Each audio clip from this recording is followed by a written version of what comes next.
Well, Jamie, we worry about our wallets and wonder what's going to happen tomorrow morning when that opening bell rings. The shutdown still affects those in Washington. Let's check into the Capitol now, where Peter Ducey is live at the WWII Memorial with more on this shutdown. Hi, Peter.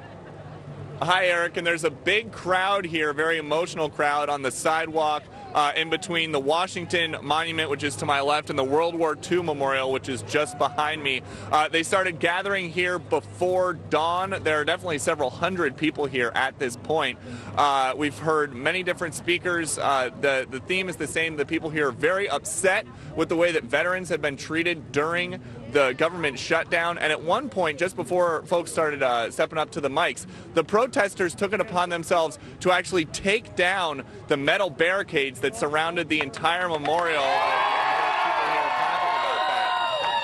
They took down those barricades, they lifted them over their heads, and they took them down around the corner, and they stacked them all up, and now they're just laying there in a heap, very ironically, underneath the sign that the Park Service had put up that said that this memorial is closed except for First Amendment activities. Now, across town, on some of the Sunday shows, lawmakers are talking about this government shutdown, about the impact it's having on people, and the prospect for reopening the government. Listen to this. To think that someone would inflict this much pain, this is what's hard for me to believe. I didn't sign up for this type of duty. I didn't sign up for public service to put undue pain on people.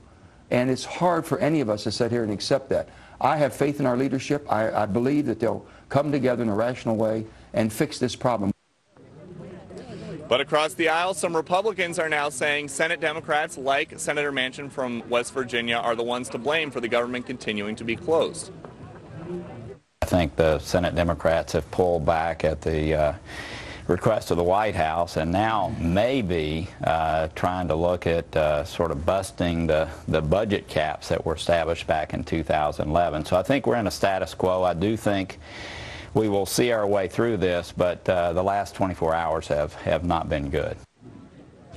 So you can see a big crowd here, a loud crowd here in Washington at the World War II Memorial.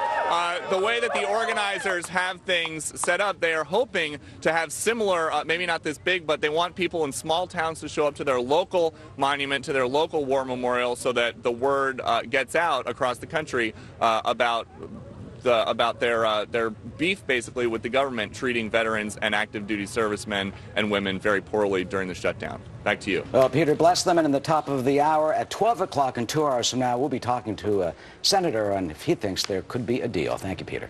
Jamie?